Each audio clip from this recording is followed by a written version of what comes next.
Hello friends, welcome to Ayush KSET NET online classes.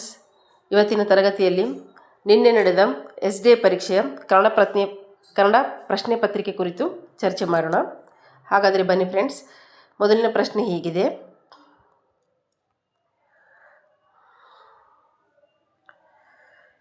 ಈ ಕೆಳಗಿನ ಧಾತುಗಳನ್ನು ಅವುಗಳ ಅರ್ಥಗಳೊಂದಿಗೆ ಹೊಂದಿಸಿ ಬರೆಯಿರಿ. ಈ ಕೆಳಗಿನ ಧಾತುಗಳು ಮತ್ತು ಅವುಗಳ ಅರ್ಥ, ಅವುಗಳನ್ನು ನಾವು ಸರಿಯಾಗಿ ಹೊಂದಿಸಿ ಬರೀಬೇಕು. ಅಗೆ ಅಂದರೆ ನೆಲ, ತೋಡು. ಉದ್ದು, ತಿಕ್ಕು. ತೀರು, ಮುಗಿ. ಪಿಂಗು, ದೂರವಾಗು. ಇಲ್ಲಿ ಸರಿಯಾದ ಆಯ್ಕೆ ಅಂದರೆ ಆಯ್ಕೆ 4. ಮುಂದಿನ ಪ್ರಶ್ನೆ: ಈ ಕೆಳಗಿನವುಗಳಲ್ಲಿ ತಪ್ಪಾದ ಜೋಡಿಯನ್ನು ಗುರುತಿಸಿ. 4 ಹೇಳಿಕೆಗಳು ಕೊಟ್ಟಿದ್ದು, ಅವುಗಳಲ್ಲಿ ತಪ್ಪಾದ ಜೋಡಿಗಳು ಯಾವುವು? ಇಲ್ಲಿ ತಪ್ಪಾದ ಜೋಡಿ ಎಂದರೆ ಶಿವರಾಮ್ ಕಾರಂತ್ ಹುಚ್ಚು ಮನಸ್ಸಿನ 10 ಮುಖಗಳು. ಇದು ಸರಿಯಾಗಿದೆ. ಅವರ ಆತ್ಮಕಥೆ ಹುಚ್ಚು ಮನಸ್ಸಿನ 10 ಮುಖಗಳು. ದೇಜಗೌವರ ಹೋರಾಟ ಬದುಕು. ಇದು ಸಹ ಆತ್ಮಕಥೆ. ಇದು ಸಹ ಸರಿಯಾಗಿದೆ. ಸಿದ್ಧಲಿಂಗಯ್ಯ ಹುಳಿಮಾವಿನ ಮರ. ಇದು ಆತ್ಮಕಥೆ ಇದೆ, ಆದರೆ ಸಿದ್ಧಲಿಂಗಯ್ಯ ಅವರದಲ್ಲ. ಹುಳಿಮಾವಿನ ಮರ ಆತ್ಮಕಥೆ P. ಲಂಕೇಶ್ ಅವ್ರದ್ದಿದೆ. ಲಂಕೇಶ್. ಹಾಗಾದರೆ ಸಿದ್ಧಲಿಂಗಯ್ಯ ಅವರ ಆತ್ಮಕಥೆ ಊರು ಕೇರಿ.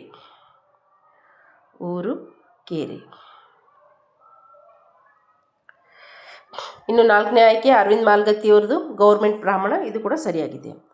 ಹಾಗಾದರೆ ಇಲ್ಲಿ ತಪ್ಪಾದ ಜೋಡಿ ಎಂದರೆ ಸರಿಯಾದ ಉತ್ತರ ಆಯ್ಕೆ 3. ಮುಂದಿನ ಪ್ರಶ್ನೆ: ಈ ಕೆಳಗಿನ ತತ್ಸಮ ತದ್ಭವಗಳಲ್ಲಿ ಹೊಂದಾಣಿಕೆ ಇಲ್ಲದ ಜೋಡಿಗಳನ್ನು ಗುರುತಿಸಿ. 4 ಆಯ್ಕೆಗಳಲ್ಲಿ ತತ್ಸಮ ತದ್ಭವಗಳನ್ನು ಕೊಟ್ಟಿದ್ದಾರೆ. ಅವುಗಳಲ್ಲಿ ಹೊಂದಾಣಿಕೆ ಇಲ್ಲದಿರುವುದನ್ನು ನಾವು ಗುರುತಿಸಬೇಕು. ಇಲ್ಲಿ ಹೊಂದಾಣಿಕೆ ಆಗದೇ ಇರೋದು ಯಾವುದು ಅಂದರೆ ತಾತ ತಂದೆ. ಇದು ಹೊಂದಾಣಿಕೆ ಆಗುವುದಿಲ್ಲ, ತಪ್ಪಿದೆ. ಪಾದುಕ ಹಾವುಗೆ. ಇದು ಸರಿಯಾಗಿದೆ. ಪ್ರಜ್ವಲ ಪತ್ತನ ಆಗಬೇಕು. ಇದು ಸಹ ತಪ್ಪಾದ ಹೊಂದಾಣಿಕೆಯಾಗಿದೆ. ಚತುಷ್ಕ ಚೌಕ. ಇದು ಕರೆಕ್ಟ್ ಇದೆ. ಹಾಗಾಗಿ A ಮತ್ತು C ಸರಿಯಾದ ಉತ್ತರ. A ಮತ್ತು C. ಮುಂದಿನ ಪ್ರಶ್ನೆ: ಭಿಕ್ಷುಕರು ಮನೆಗಳನ್ನು ತಿರುಗಿ ಭಿಕ್ಷೆ ಬೇಡಿದರು. ಈ ವಾಕ್ಯದಲ್ಲಿ ಗೆರೆ ಎಳೆದ ಪದದ ವ್ಯಾಕರಣ ವಿಶೇಷತೆಯನ್ನು ಗುರುತಿಸಿ. ವ್ಯಾಕರಣ ವಿಶೇಷತೆ ಏನಿದೆ ಇಲ್ಲಿ? ಗೆರೆ ಎಳೆದ ಪದ ಯಾವುದಾಗಿದೆ? ಮನೆ ಅಂದರೆ ದ್ವಿರುಕ್ತಿ. ಸರಿಯಾದ ಉತ್ತರ ದ್ವಿರುಕ್ತಿ.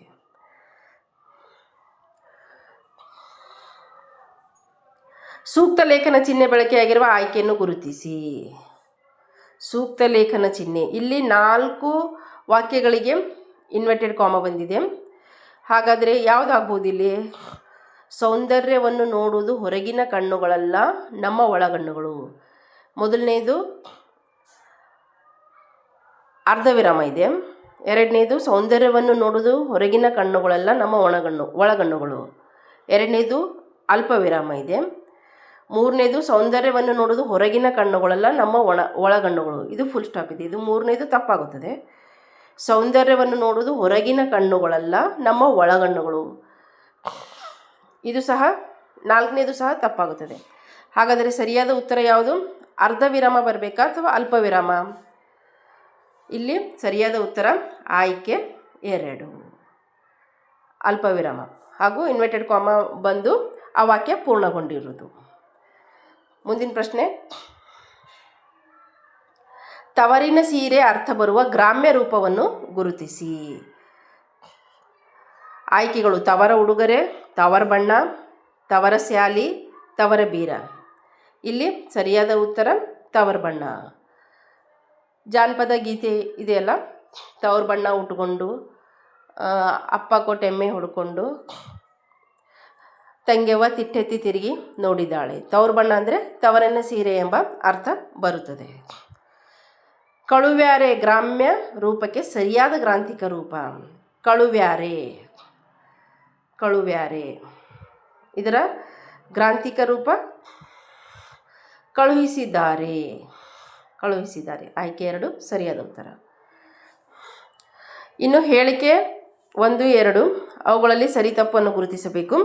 ಹೇಳಿಕೆ ಏನಿದೆ, ಸ್ವತಂತ್ರವಾಗಿ ಉಚ್ಚಾರ ಮಾಡಲಾಗುವ ಅಕ್ಷರಗಳನ್ನು ಸ್ವರಗಳೆಂದು ಕರೆಯುತ್ತಾರೆ. ಸರಿಯಾಗಿದೆ. ಹೇಳಿಕೆ 1 ಸರಿಯಾಗಿದೆ. ಹೇಳಿಕೆ 2, ಸ್ವರಗಳ ಸಹಾಯದಿಂದ ಮಾತ್ರ ಉಚ್ಚಾರ ಮಾಡಲಾಗುವ ಅಕ್ಷರಗಳನ್ನು ವ್ಯಂಜನಗಳೆಂದು ಕರೆಯುತ್ತಾರೆ. ಇದು ಸಹ ಸರಿಯಾಗಿದೆ. 2 ಹೇಳಿಕೆಗಳು ಸರಿಯಾಗಿವೆ. ಹಾಗಾಗಿ ಹೇಳಿಕೆ 1 ಸರಿ, ಹೇಳಿಕೆ 2 ಸಹ ಸರಿಯಾಗಿದೆ. ಮುಂದಿನ ಪ್ರಶ್ನೆ, ಏನಾದರೂ ಮಾಡಿ ಭಾರತದಲ್ಲಿ ಮೋಟಾರು ಕಾರ್ಖಾನೆಗಳನ್ನು ಸ್ಥಾಪಿಸಲು ವಿಶ್ವೇಶ್ವರಯ್ಯನವರು ನಿರ್ಧರಿಸಿದಾದರೂ ಈ ನಿರ್ಧಾರಕ್ಕೆ ಬ್ರಿಟಿಷ್ ಸರ್ಕಾರದ ಅಪ್ಪಣೆ ದೊರೆಯಲಿಲ್ಲವೆಂಬ ವಿಷಯ ತಿಳಿದಾಗ ಬಹುವಾಗಿ ಮರಗಿದರು. ಈ ಮೇಲಿನ ವಾಕ್ಯವು ಯಾವುದಕ್ಕೆ ಉದಾಹರಣೆಯಾಗುತ್ತದೆ? ಇದು ಉದಾಹರಣೆ ಮಿಶ್ರವಾಕ್ಯ. ಮುಂದಿನ ಪ್ರಶ್ನೆ,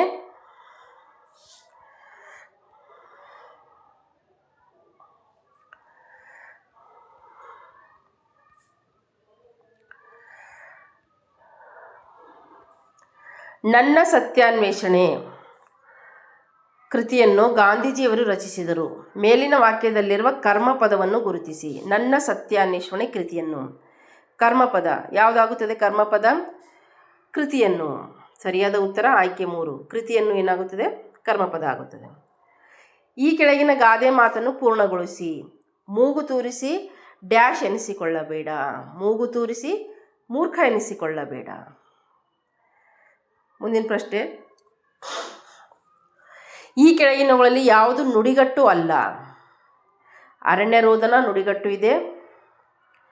ರಾಮಬಾಣ, ಮಾರಣ ಹೋಮ ಇವುಗಳು ಸಹ ನುಡಿಗಟ್ಟುಗಳಾಗಿವೆ.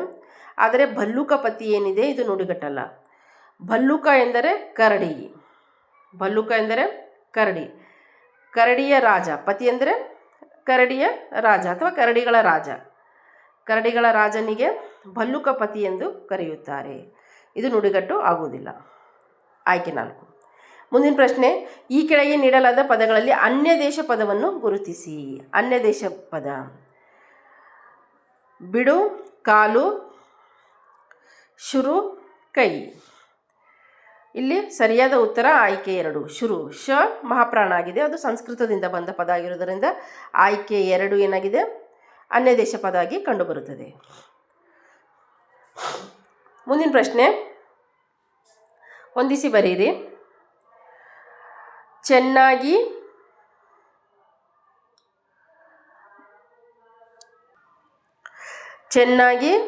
ಬರೆದನು, ದೊಪ್ಪನೆ ಬಿದ್ದಿತು, ವೇಗವಾಗಿ ಓಡುವನು, ಕೆಂಪಗೆ ಕಾಯಿಸು, ಜುಳುಜುಳುನೆ ಹರಿಯಿತು.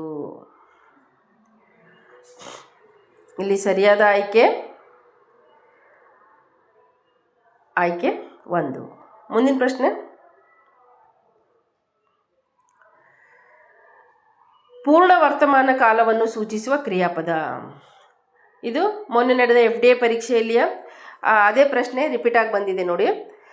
ಪೂರ್ಣ ವರ್ತಮಾನ ಕಾಲ, ಇದರಲ್ಲಿ ಸರಿಯಾದ ಉತ್ತರ ಯಾವುದು? ನನಗೆ ಕಮೆಂಟ್ ಮೂಲಕ ತಿಳಿಸಿ. ಮುಂದಿನ ಪ್ರಶ್ನೆ, ಕೆಳಗಿನ ಪದ ವಿಂಗಡಣೆಯಲ್ಲಿ ತಪ್ಪಾದ ಆಯ್ಕೆಯನ್ನು ಗುರುತಿಸಿ. ಇಲ್ಲಿ ಅಕ್ಷರಗಳನ್ನು ಬಿಡಿಸಿ ಬರೆದಿದ್ದಾರೆ. ಅವುಗಳಲ್ಲಿ ತಪ್ಪಾಗಿದ್ದು ಯಾವುದನ್ನು ನಾವು ಗುರುತಿಸಬೇಕು. ಮೊದಲನೇ ಆಯ್ಕೆ ಹೀಗಿದೆ: ಅಣ್ಣ. ಅಣ್ಣದಲ್ಲಿ ಅ ಇದೆ, ಕರೆಕ್ಟ್ ಇದೆ. ಅಣ್ಣ. ನ ಒತ್ತಕ್ಷರ ಬಂದಿದ್ದರಿಂದ ನ 2 ವ್ಯಂಜನ ಬಂದಿದೆ. ಆ ವ್ಯಂಜನದಲ್ಲಿ ಒಂದು ಸ್ವರ ಅ ಬಂದಿದೆ, ಇದು ಸಹ ಸರಿಯಾಗಿದೆ. ಇನ್ನು ಎರಡನೇದು ಅಕ್ಷ. ಅಕ್ಷದಲ್ಲಿ ಏನಿದೆ? ಅ ಇದೆ.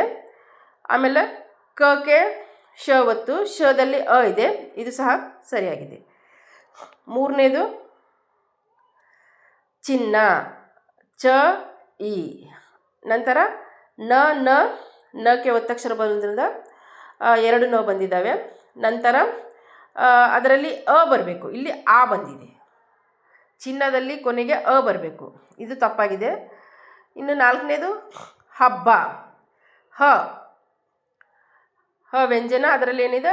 ಅ ಸ್ವರ ಬರಬೇಕು, ಇಲ್ಲಿ ಆ ಆಗಿದೆ, ಇದು ಸಹ ತಪ್ಪಾಗಿದೆ. ಇಲ್ಲಿ 2 ಆಯ್ಕೆಗಳು ತಪ್ಪಾಗಿರುವುದರಿಂದ ಬಹುಶಃ ಇದು ಗ್ರೇಸ್ ಬರಬಹುದು. ಇಲ್ಲಿ ಹ ನಂತರ ಆ ಬಂದಿದೆ, ಹಬ್ಬ ಆಗುತ್ತೆ. ಅದು ಹಬ್ಬ ಆಗೋದಿಲ್ಲಲ್ಲ, ಇಲ್ಲಿ ಕೊಟ್ಟಿರೋದು ಹಬ್ಬ. ನೋಡೋಣ ಸ್ನೇಹಿತರೆ, ಇದು ಏನಾಗುತ್ತಿದೆ. ಮುಂದಿನ ಪ್ರಶ್ನೆ,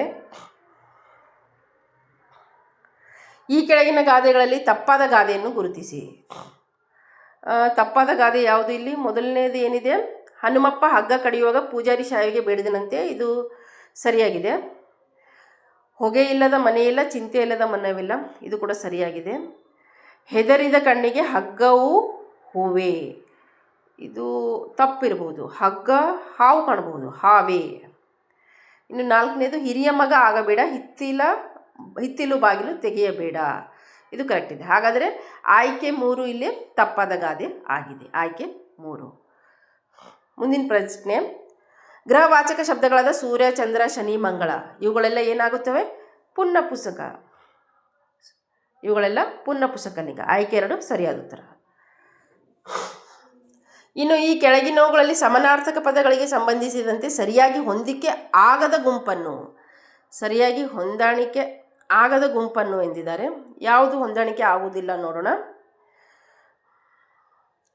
ಇಲ್ಲಿ ಶ್ವೇತ, ಶುಭ್ರ, ಧವಳ, ಬಿಳುಪು. ಶ್ವೇತ, ಶುಭ್ರ, ಧವಳ, ಬಿಳುಪು ಇವುಗಳೆಲ್ಲ ಸರಿಯಾದ ಹೊಂದಾಣಿಕೆಗಳಾಗಿವೆ.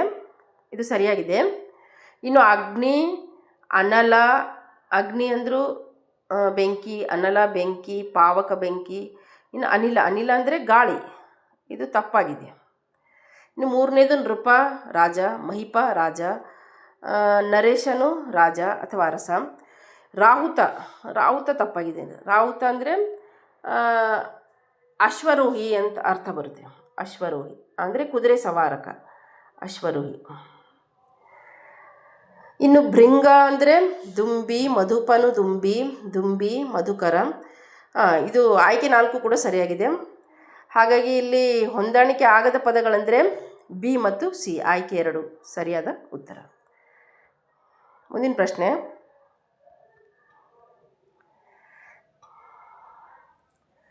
ಈ ಕೆಳಗಿನ ಸಮಾನಾರ್ಥಕ ಪದಗಳನ್ನು ಹೊಂದಿಸಿ. ಸಮಾನಾರ್ಥಕ ಪದಗಳನ್ನು ಹೊಂದಿಸಬೇಕು. ಬಾಣ ಎಂದರೆ ಅನ್ನ. ಇದರ ಸಮಾನಾರ್ಥಕ ಪದ ಅನ್ನ ಆಗಿದೆ. ಆರ್ತ ದುಃಖಿತ. ನಿಶಾ ಅಂದರೆ ಕತ್ತಲು, ರಜನಿ. ಕೈತವ ಜೂಜು. ಇಲ್ಲಿ ಸರಿಯಾದ ಉತ್ತರ A4 ಆಯ್ಕೆ 3 ಸರಿಯಾದ ಉತ್ತರ. ಮುಂದಿನ ಪ್ರಶ್ನೆ, ಹುಲಿಯಂಜಿಕೆ ಈ ಪದದ ಸಮಾಸವನ್ನು ಗುರುತಿಸಿ. ಹುಲಿಯಂಜಿಕೆ ಇದನ್ನು ಯಾವ ರೀತಿ ಬಿಡಿಸ್ಬೋದು? ಹುಲಿಯ ದೆಸೆಯಿಂದ. ಹುಲಿಯ ದೆಸೆಯಿಂದ ಅಂಜಿಕೆ. ದೆಸೆಯಿಂದ ಅಂದರೆ ಯಾವ ವಿಭಕ್ತಿ ಪ್ರತ್ಯಯ ಅದು ಪಂಚಮಿ ವಿಭಕ್ತಿ. ಹುಲಿಯ ದೆಸೆಯಿಂದ ಪಂಚಮಿ. ಹಾಗಾಗಿ ಇಲ್ಲಿ ಸರಿಯಾದ ಉತ್ತರ ಆಯ್ಕೆ 1 ಪಂಚಮಿ ತತ್ಪುರುಷ ಸಮಾಸ. ಮುಂದಿನ ಪ್ರಶ್ನೆ, ಈ ಕೆಳಗಿನವುಗಳಲ್ಲಿ ಸರಿಯಾದ ಜೋಡಿಗಳನ್ನು ಗುರುತಿಸಿ. ಆಕಾಶಕ್ಕೆ ಚತುರ್ಥಿ. ಇಲ್ಲಿ ಕೆಗೆ ಚತುರ್ಥಿ. ಇದು ಸರಿಯಾಗಿದೆ. ಬಯಲಲ್ಲಿ ಅಲ್ಲಿ ಪ್ರಥಮ ಬರಲ್ಲ, ಸಪ್ತಮಿ ಬರುತ್ತೆ. ಸಪ್ತಮಿ, ಇದು ಸಪ್ತಮಿ. ಇನ್ನು ಬೆಂಕಿಯ ದೆಸೆಯಿಂದ ಇದು ಪಂಚಮಿ. ಇದು ಸರಿಯಾಗಿದೆ. ಬೆಂಕಿಯ ದೆಸೆಯಿಂದ. ಮರವು ದ್ವಿತೀಯ ಬರಲ್ಲ, ಮರವು ಪ್ರಥಮ. ಹಾಗಾಗಿ ಎ ಮತ್ತು ಸಿ ಸರಿಯಾದ ಉತ್ತರ ಆಗಿದೆ. ಎ ಮತ್ತು ಸಿ. ಮುಂದಿನ ಪ್ರಶ್ನೆ,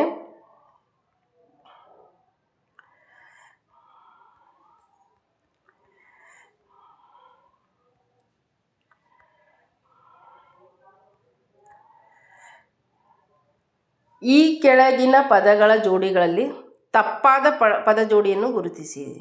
ಯಾವುದು ತಪ್ಪಾಗಿದೆ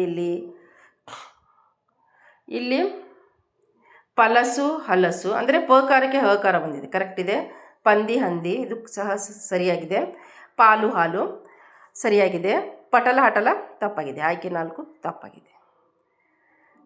ಈ ಕೆಳಗಿನ ನಾಡಗೀತೆಯಲ್ಲಿ ಅಡಿಗೆರೆ ಎಳೆದ ಪದಗಳಲ್ಲಿ ತಪ್ಪಾಗಿರುವ ಪದಗಳನ್ನು ಇಲ್ಲಿ ಯಾವುದು ತಪ್ಪಾಗಿದೆ?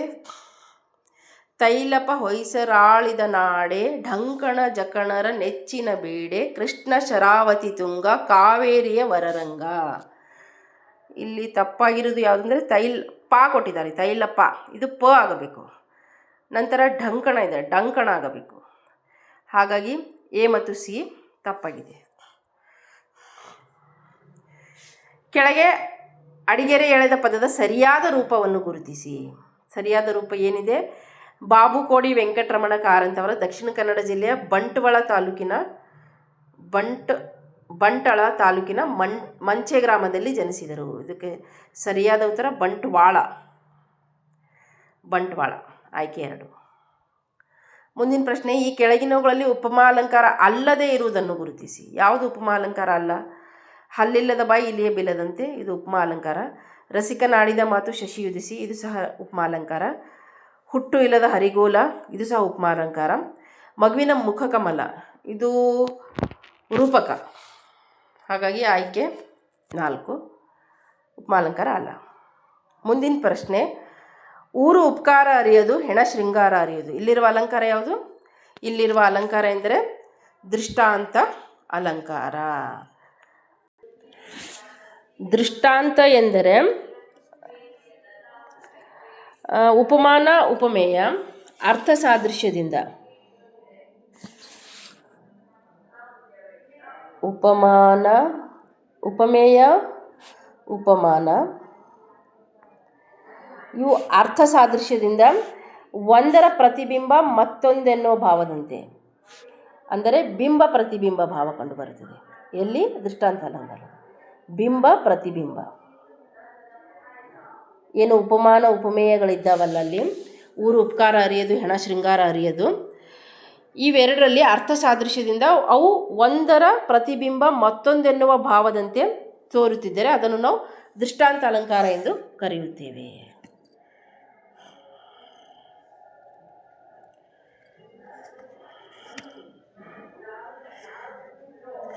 ಗುಂಪಿಗೆ ಸೇರದ ಜೋಡಿಯನ್ನು ಗುರುತಿಸಿ. ಗುಂಪಿಗೆ ಸೇರದ ಜೋಡಿ ಯಾವುದು? ಇಲ್ಲಿ ಗುಂಪಿಗೆ ಸೇರುವುದಿಲ್ಲ.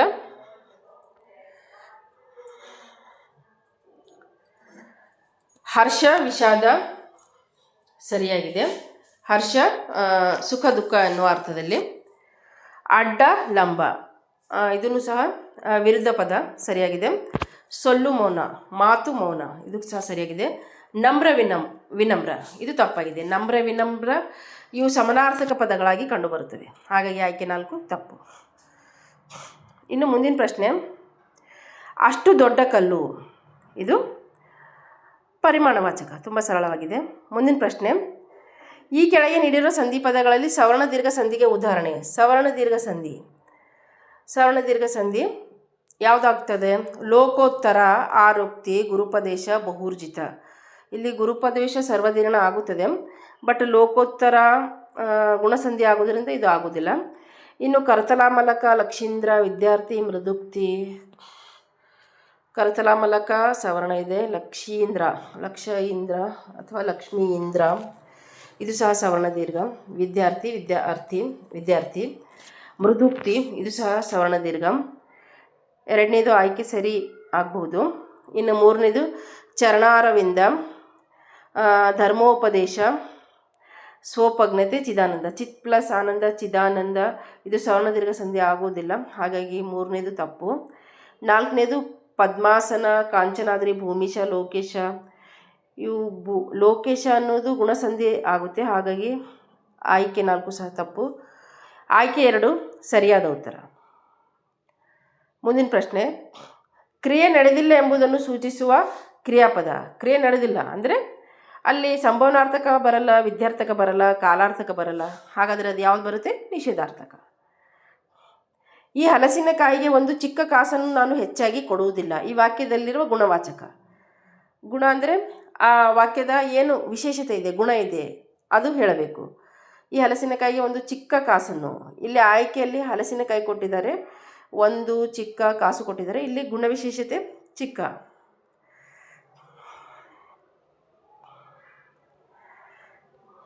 ಮುಂದಿನ ಪ್ರಶ್ನೆ,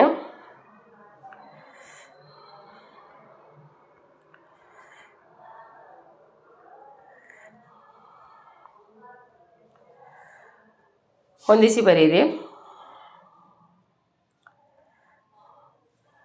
ಸಾವಿರ ಆನೆ ಸಂಖ್ಯಾವಾಚಕ, ಕೆಂಪು ಬಟ್ಟೆ ಗುಣವಾಚಕ, ಹಲವು ದಿನ ಪರಿಮಾಣ ವಾಚಕ, ಎಂಥ ಬಣ್ಣ ಪ್ರಕಾರವಾಚಕ.